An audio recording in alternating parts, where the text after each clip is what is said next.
Shalom Bapak Ibu semua yang dikasihi Tuhan. Hari ini kita masuk di dalam ibadah online yang berbeda dengan ibadah yang seperti biasanya kita lakukan, kumpul di satu tempat dan ibadah bersama-sama. Tapi tidak mengurangi satu hal esensi dari ibadah kita. Oleh karena itu kita perlu menyiapkan diri kita untuk masuk dalam ibadah ini bersama-sama. Jadi yang pertama kita juga siapkan diri kita. Kita mandi, kita pakai baju selayaknya ketika kita datang ibadah di hari-hari biasanya. Dan juga berikutnya kita juga mengikuti panduan dari ibadah, pemimpin pujian dan seterusnya.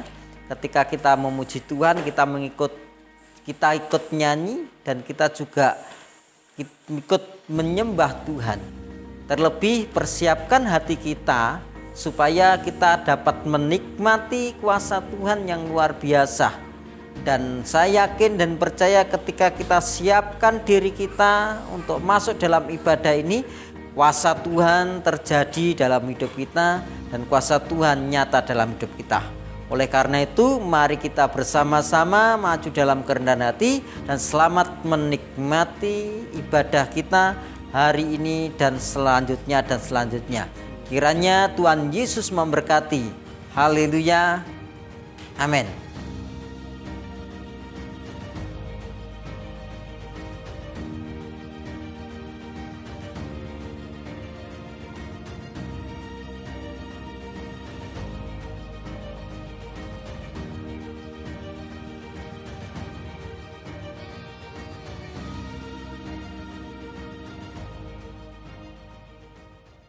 Salam, selamat pagi Bapak Ibu yang dikasihi Tuhan. Pagi hari ini kita dapat berkumpul bersama tentunya oleh kemurahan Tuhan.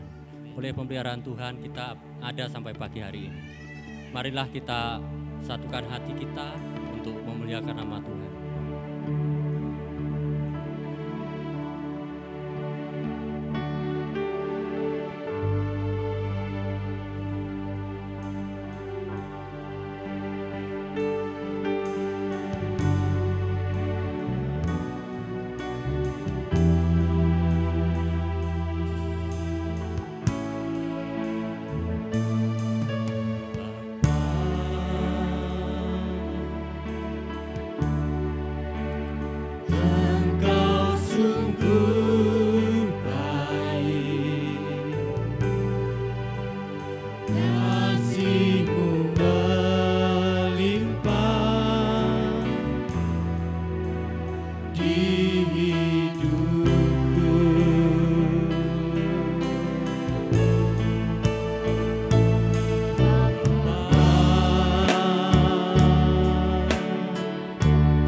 berikan pada setiap kami Tuhan.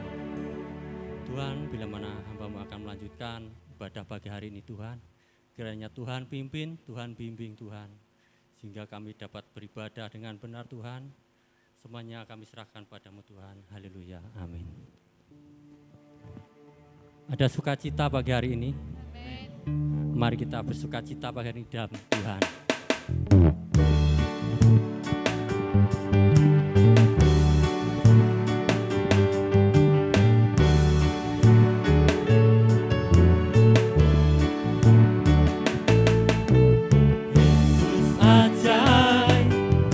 Tuhanku ajaib, kasih-Nya ajaib bagiku.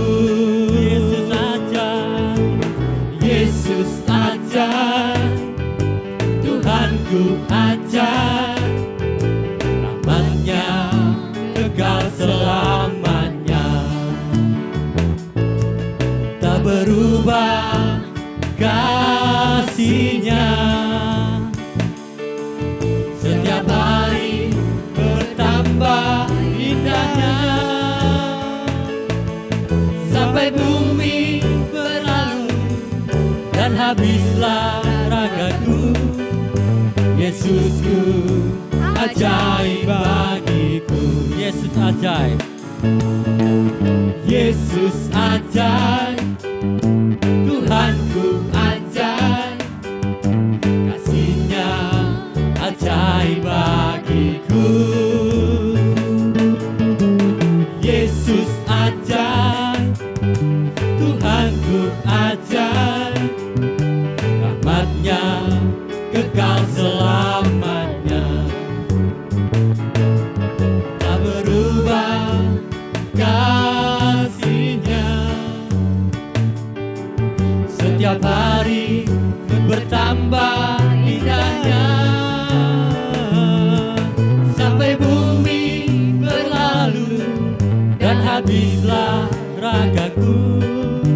Yesusku ajaib bagiku. Masuki gerbang-Nya dengan hati bersyukur, halaman-Nya dengan pujian. Kataku hari ini harinya Tuhan, ku bersuka sebab Dia girakanku. Dia girakanku. Dia girakanku, oh Dia girakanku. Ku bersuka sebab Dia girakanku. Dia girakanku, oh Dia girakanku. Ku bersuka sebab Dia girakanku.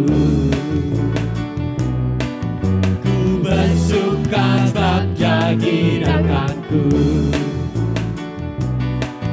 Ku bersuka sebab Dia girakanku.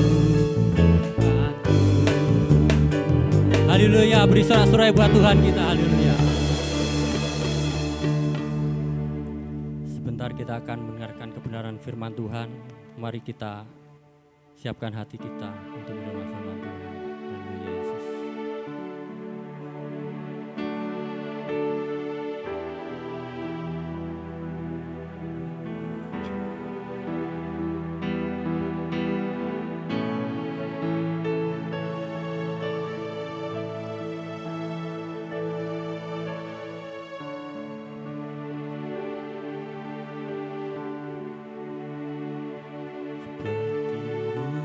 Sayang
melodi yang menenang hatiku.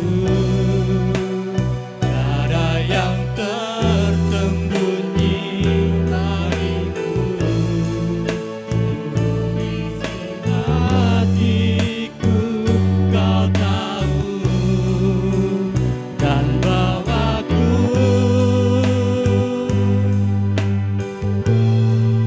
untuk lebih dekat lagi padamu. Tinggal dalam indahnya dekapan kasih-Mu.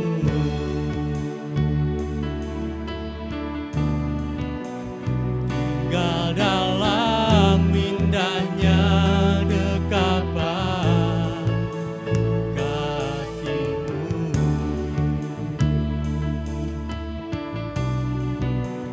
Tinggal dalam indahnya dekapan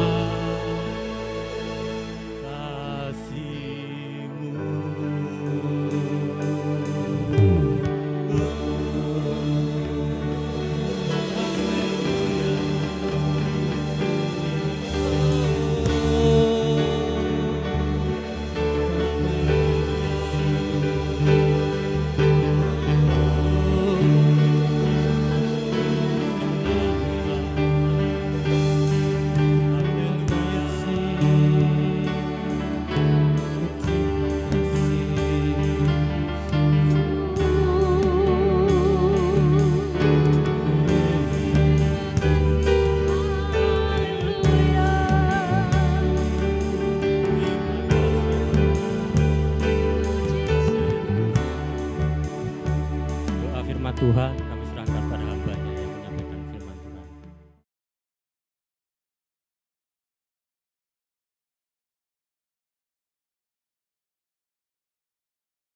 Shalom Bapak Ibu Saudara semua yang dikasih Tuhan. Pada saat ini kita akan belajar kebenaran firman Allah yang menuntun dalam setiap kehidupan kita. Oleh karena itu mari kita akan belajar kebenaran firman Tuhan. Kita akan melihat di dalam Matius pasal yang kelima ayat yang ke-7. Demikian firman Tuhan. Berbahagialah orang yang murah hati karena mereka akan beroleh kemurahan. Firman Tuhan yang mengatakan berbahagia orang yang murah hati karena mereka akan beroleh kemurahan. Kemurahan hati ini adalah memberi kepada seseorang yang tidak layak untuk menerima. Sehingga ketika itu diberikan berarti terjadi yang namanya kemurahan hati. Maka dalam kemurahan hati ini akan membawa kita akan lebih lagi lanjut atau lebih lanjut kepada apa yang kita yang adalah tidak layak untuk menerima, tapi kita diberi olehnya. Nah, oleh karena itu Bapak Ibu Saudara semuanya, mari kita belajar bersama-sama tentang kemurahan hati. Nah, kemurahan hati ini kita akan belajar bersama-sama ada area tentang kemurahan hati. Kita akan belajar dua area ini. Yang pertama, area pemberian. Nah, pemberian ini adalah dorongan hati untuk memberkati dan menolong kepada sesama dengan cara membagikan sumber daya yang kita miliki.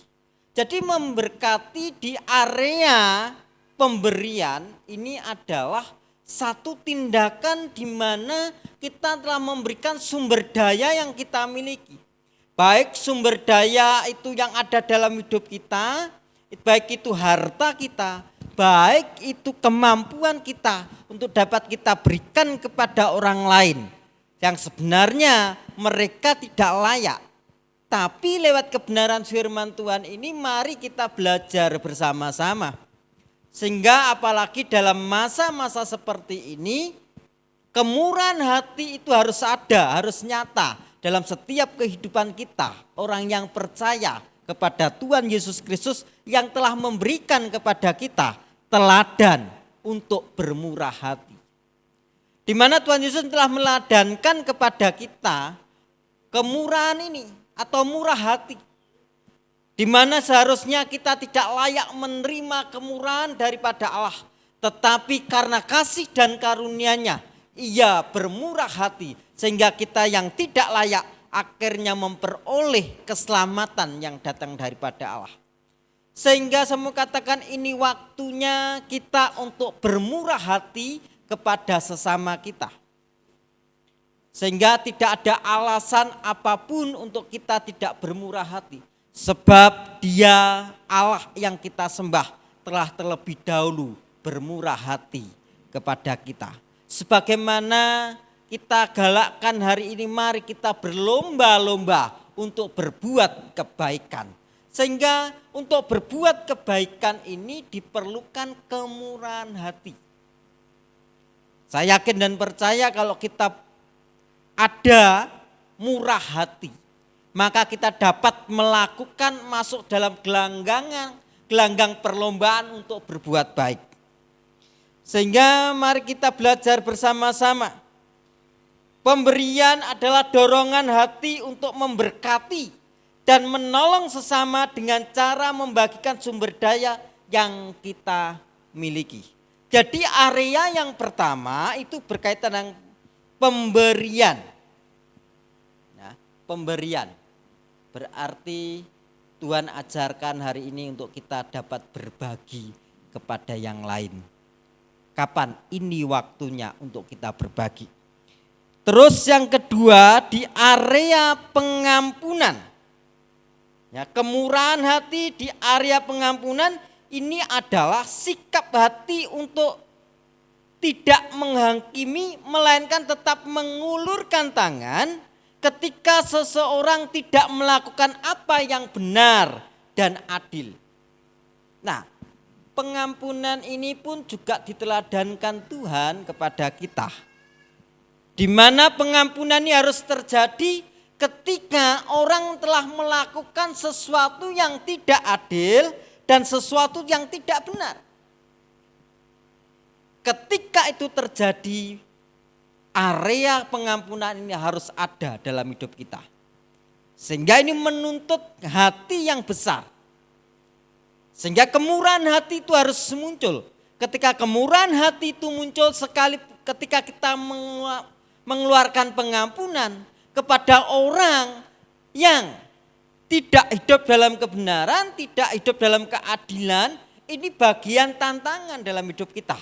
Tetapi firman Tuhan mengajarkan mari kita tetap bermurah hati kepada orang yang tidak berbuat kebenaran atau orang yang tidak berbuat keadilan atau orang yang telah melakukan kesalahan dalam hidup kita. Sehingga ini satu tantangan yang luar biasa. Tapi di area ini harus kita kerjakan. Sebagaimana Tuhan Yesus mengajarkan doa Bapa kami yang diakhiri ampunilah kami seperti kami mengampuni orang yang bersalah kepada kami. Nah, untuk hal itu terjadi kemurahan hati itu harus nyata dalam setiap hidup kita. Kita akan melihat hambatan kemurahan hati. Untuk kita bermurah hati memang ada yang menghambat.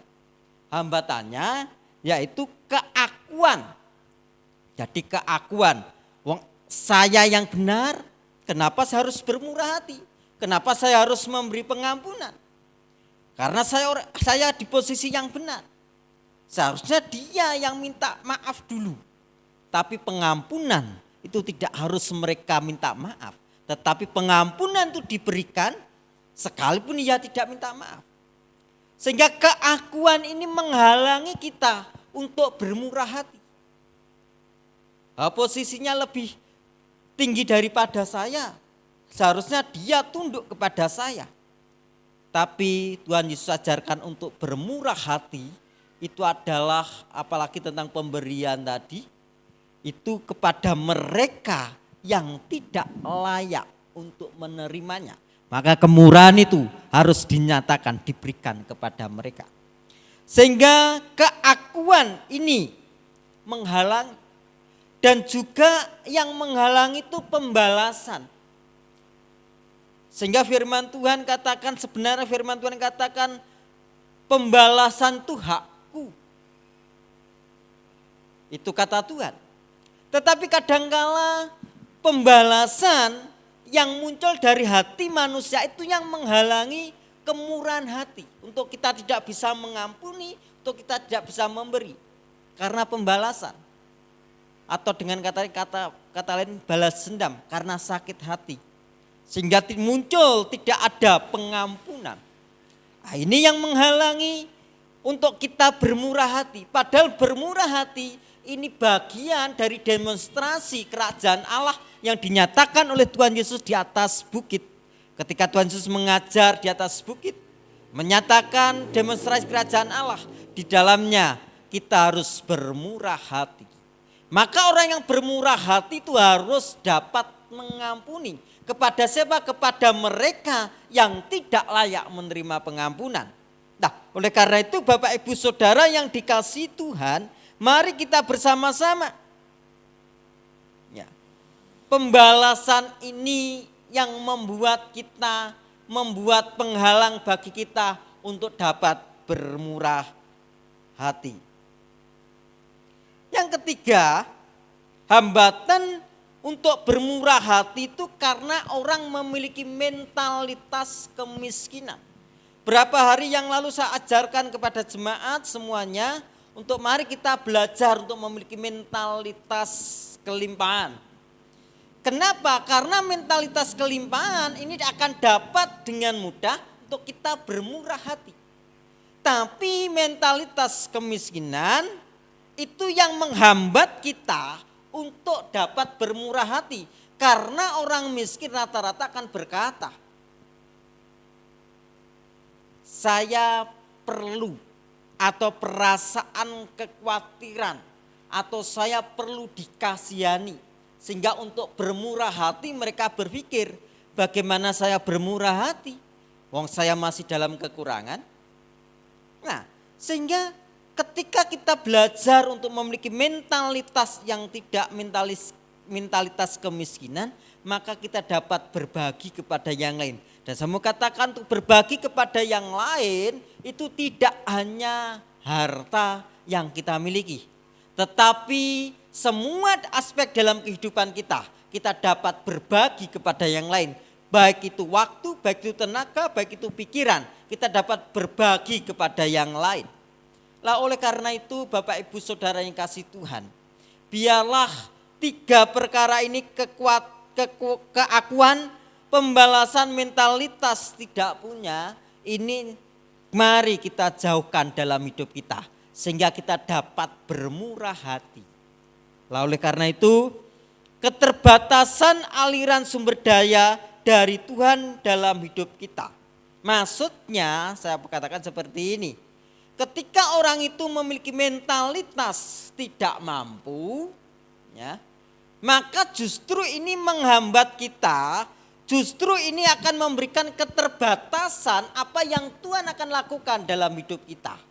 Sehingga katakan tadi, ya, keterbatasan aliran sumber daya dari Tuhan ke dalam hidupnya. Hidupnya itu mah hidup orang yang memiliki mentalitas tidak punya. Oleh karena itu Bapak Ibu Saudara yang dikasihi Tuhan, ketika kita percaya kepada Tuhan Yesus, kita meyakini bahwa Dia Allah yang sanggup melakukan perkara yang besar. Dia punya segala-galanya dan kita anaknya. Dan kita juga harus memiliki mentalitas warga kerajaan Allah yang dapat melakukan kemurahan kepada setiap orang yang membutuhkan, bahkan kepada setiap orang yang tidak layak. Oleh karena itu, mari kita bersama-sama memiliki kemurahan hati. Sehingga ketika kita memiliki kemurahan hati terjadi dampak yang luar biasa. Yang pertama itu ketika kita murah hati, hidup kita akan tinggal di dalam kemurahan Tuhan. Jadi hidup kita akan tinggal di dalam kemurahan Tuhan. Sebab sebagaimana firman Tuhan katakan, ketika kita bermurah hati, misalnya ketika murah hati untuk menabur, maka Allah yang menyediakan benih untuk ditabur. Lah, oleh karena itu kemurahan Allah itu akan terus mengalir dalam setiap hidup kita. Sehingga saya memberikan satu ilustrasi seperti ini.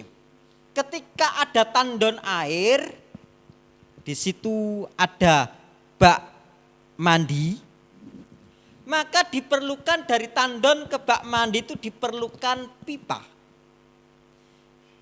Maka saya yakin dan percaya kalau pipa itu ada dari tandon air ke kamar mandi, maka bak kamar mandi itu akan penuh.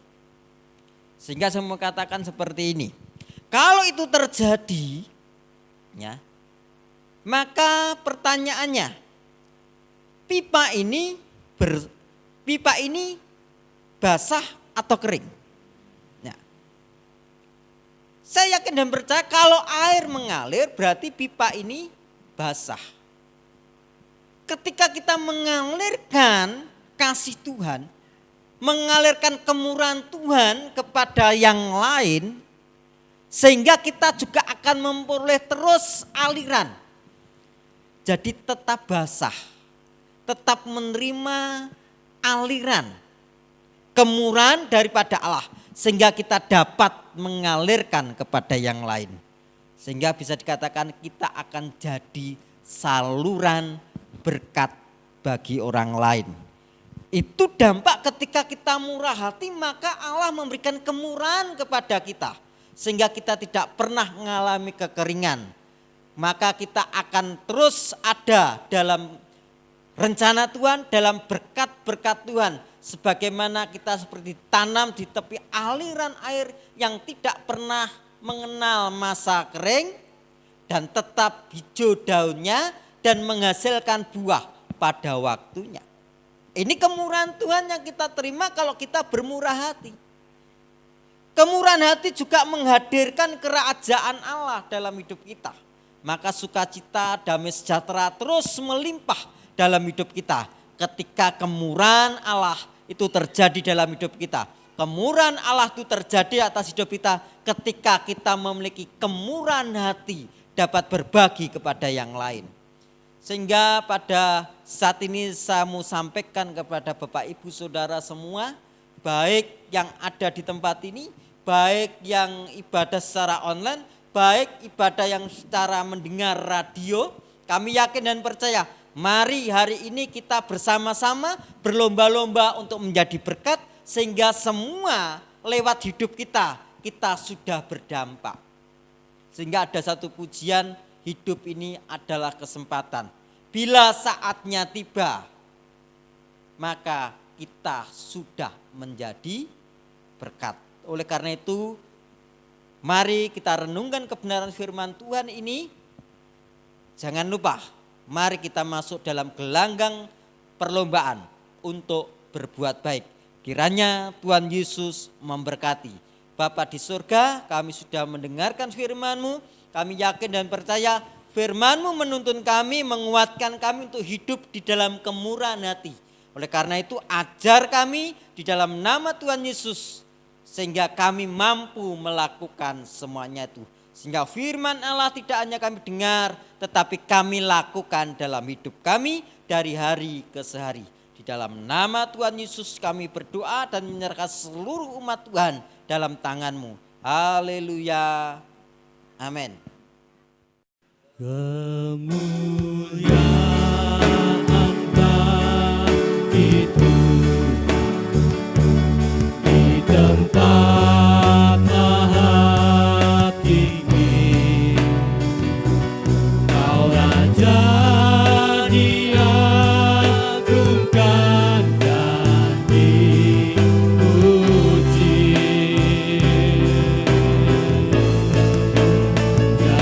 Datanglah kerajaan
Bapa di surga, kami mengucap syukur buat pagi yang indah ini Tuhan. Karena kemurahan dan anugerah Tuhan kami masih boleh bersama berkumpul, masih boleh menikmati hadirat Tuhan. Dan di akhir ibadah kami teringat akan bangsa negara kami. Kiranya Tuhan Allah memberkati bangsa kami, memberkati setiap pemimpin negeri kami yang tertinggi di pusat dan di daerah-daerah Tuhan. Engkau memberkati Bapak Presiden, wakilnya, menteri-menteri, gubernur, bupati, lurah, camat, RT, RW di mana saja mereka memerintah negeri ini, Tuhan menjaga, melindungi. Kami berdoa untuk setiap tim medis, kami berdoa untuk relawan yang ada Tuhan, yang menangani virus ini. Tuhan berikan mereka imun yang kuat Tuhan, sehingga mereka bisa ya Tuhan menangani virus ini dengan kekuatan dan kasih daripada Tuhan. Kami berdoa Tuhan, kiranya mata rantai virus ini boleh terputus di dalam nama Tuhan Yesus, tidak menyebar sampai ke daerah-daerah Tuhan. Berkati kota kami tercinta Blitar Raya Tuhan, berkati kiranya anugerah Tuhan mengalir melimpah atas kota kami tercinta Tuhan. Lindungi dan sertai senantiasa. Kami berdoa juga menyerahkan DSCM yang ada Tuhan, Kau memberkati di seluruh Indonesia ini. Biarlah Tuhan Yesus di masa sulit ini bagi kami akan ada pertolongan yang datang daripada Allah. Kami berdoa untuk Bapak Gembala Senior, Bapak Sudi Dharma, kiranya Tuhan Allah memberkati beliau. Hikmat, kebijaksanaan, kekuatan, kesehatan yang datang daripada Allah senantiasa menyertainya Tuhan. Kami berdoa untuk Bapak Wakil Gembala, Bapak Angga, Engkau memberkati beliau senantiasa. Kekuatan, kesehatan, hikmat, kebijaksanaan daripada Tuhan. Bapa di surga, kami menyerahkan juga untuk desa kami tercinta Sumber Harum ini Tuhan. Di mana kami ada, kiranya kasih anugerah Tuhan memberkati desa kami. Biarlah Tuhan menguduskan atmosfer desa kami Tuhan, sehingga atmosfer desa kami penuh dengan kemuliaan Tuhan. Kami berdoa Tuhan, sekalipun pandemi ini boleh ada, tetapi sukacita ilahi tetap memelihara kehidupan kami. Memberkati seluruh sidang jemaat Tuhan yang ada di rumah-rumah mereka yang sedang menyaksikan ibadah ini, yang sedang mengikuti ibadah ini. Biarlah semuanya mengalami lawatan dan kuasa Tuhan. Di dalam nama Tuhan kami Yesus Kristus, kami naikkan doa kami pada pagi hari ini. Haleluya. Amin.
Di akhir ibadah ini Tuhan, kami yakin dan percaya tidak ada perkara yang mustahil. Pada saat ini kami menyerahkan segenap umat-Mu dalam tangan Tuhan, baik yang mendengarkan, yang mengikuti ibadah secara online, kami yakin dan percaya kuasa Tuhan terjadi atas hidup mereka. Mari kita kedangkan tangan kita bersama-sama, kiranya berkat daripada Allah, Bapa, Putra, dan Roh Kudus, di dalam nama Tuhan Yesus Kristus menyertai dalam setiap langkahmu pribadi, keluarga, pekerjaan, usaha, ladang, sawah, ternak, bebakulan, apapun yang kau kerjakan, dengan takut dan gentar akan Tuhan, Tuhan Yesus memberkati engkau, mengasihi engkau, menyinari engkau dengan wajahnya berseri, memberi engkau kasih karunia, dan menghadapkan wajahnya kepada memberi engkau damai sejahtera. Mulai hari ini hingga Maranatha Tuhan Yesus datang kali yang kedua, setiap kita yang percaya bersama-sama katakan, Amin. Tuhan Yesus memberkati. Shalom Bapak Ibu yang dikasihi oleh Tuhan. Mari kita simak dan ikuti kegiatan-kegiatan DSCM Sumber Arum yang akan kita lakukan dalam minggu ini. Berikut ini kegiatan-kegiatan mesbah keluarga di rumah masing-masing. Hari Rabu pukul 5 sore di DSCM Sumber Arum 6. Hari Kamis pukul 6 sore di DSCM Sumber Arum 2. Hari Jumat pukul 4 sore di DSCM Sumber Arum 4. Hari Jumat pukul 6 sore di DSCM Sumber Arum 5. Hari Sabtu pukul 4 sore di DSCM Sumber Arum 3. Hari Sabtu pukul 6 sore di DSCM Sumber Arum 1. Dan hari Minggu, mari kita ibadah online di rumah masing-masing pukul 7 pagi di channel YouTube DSCM Sumber Arum. Bagi yang ingin mengikuti ibadah on air, bisa mendengarkan di radio hari Minggu pukul 6 sore di 107,9 Gracia FM. Demikianlah seputar kegiatan-kegiatan yang akan kita lakukan di rumah masing-masing. Tuhan Yesus memberkati.